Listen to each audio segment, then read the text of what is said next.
Assalamualaikum warahmatullahi wabarakatuh. Nama Devita Oktarina NPM 195102026. Saya dari Prodi Perbankan Syariah kelas F semester 4. Di sini saya akan mempresentasikan atau menjawab tugas full pasar modal syariah. Di sini saya akan menjawab 4 pertanyaan dari dosen saya, yaitu jelaskan pengertian tentang pasar modal syariah dan instrumen yang ada di dalamnya. Sertakan perbedaan dengan pasar modal konvensional. Yang kedua, pasar modal dan cara menanggulanginya. Yang ketiga, bagaimana syarat menjadi investor saham syariah. Dan yang terakhir, yaitu berikan pendapat Anda mengenai pentingnya investasi dalam Islam. Baiklah,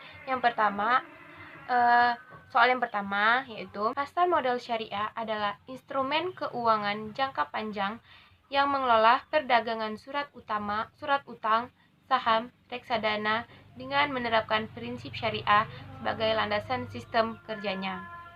Di Indonesia, pasar modal syariah sendiri tidak bisa dilepaskan dari Undang-Undang Nomor 8 Tahun 1995 tentang Pasar Modal atau UU-PM, yaitu kegiatan yang bersangkutan dengan penawaran umum dan perdagangan efek perusahaan publik yang berkaitan dengan efek yang diterbitnya, serta lembaga dan profesi yang berkaitan dengan bursa efek syariah. Adapun instrumen pasar modal syariah ada 3. Yang pertama yaitu sekuritas aset. Instrumen ini meliputi bentuk penyertaan musyawarah yang mewakili modal tetap dengan hak pengelolaan. Yang kedua yaitu sekuritas utang. Keterkaitan instrumen ini berupa penerbitan surat utang yang terjadi atas transaksi jual beli atau sumber pendanaan sebuah perusahaan.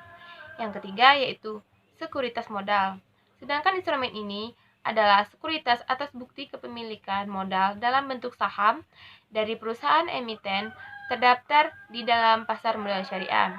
Yang membedakan pasar modal syariah dengan pasar modal konvensional adalah terletak pada pemenuhan kriteria prinsip hukum Islam. Pasar modal konvensional tidak terkait pada kriteria prinsip syariah, sedangkan pasar modal syariah mengharuskan untuk pada instrumen dan mekanisme yang berlaku dalam pasar modal serta bisa dilepaskan dalam ekonomi syariah.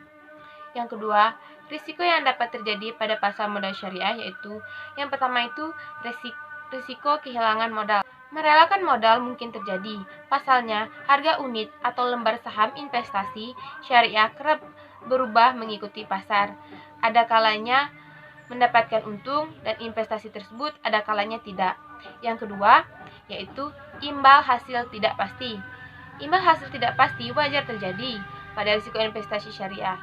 Di poin sebelumnya, imbal hasil tidak menyebabkan modal hilang. Imbal hasil tidak pasti ini terjadi karena risiko pasar. Dan yang ketiga, yaitu sulit menjual produk investasi di samping bebas riba. Juga mengurangi sedikit kegelisahan terhadap produk yang meragukan dari segi syariat.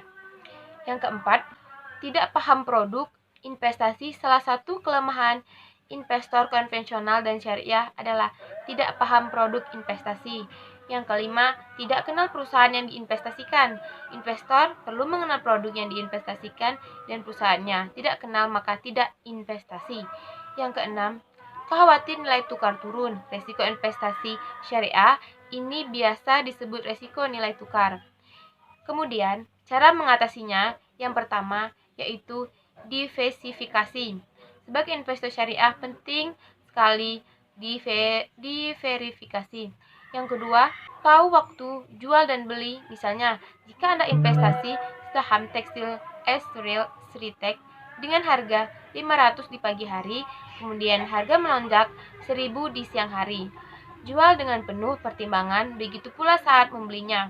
Yang ketiga, update berita ekonomi dan finansial. Poin ini cukup krusial mengingatkan pergerakan harga sebuah investasi terus berubah. Yang keempat, yaitu prioritaskan investasi jangka panjang. Soal yang ketiga, bagaimana syarat menjadi seorang investor? Yang pertama, itu pilihlah perusahaan EFIK yang punya syariat online trading atau sistem atau SOTS. Soal itu sistem transaksi saham syariah, sistem online yang memenuhi prinsip syariah di dalamnya atau di pasar modal. Yang kedua, jangan lupa untuk menentukan risiko EFIK syariah. Dan yang ketiga, yaitu pastikan kita telah mengkonfirmasi sebagai investor.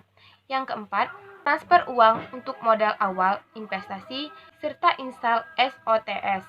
Yang terakhir yaitu pilih saham yang diinginkan.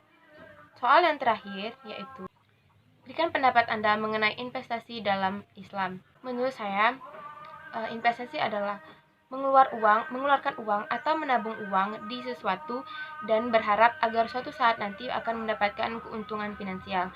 Misalnya, investasi pembelian berupa aset finansial itu ya seperti obligasi, saham, dan asuransi. Demikian hasil UTS saya.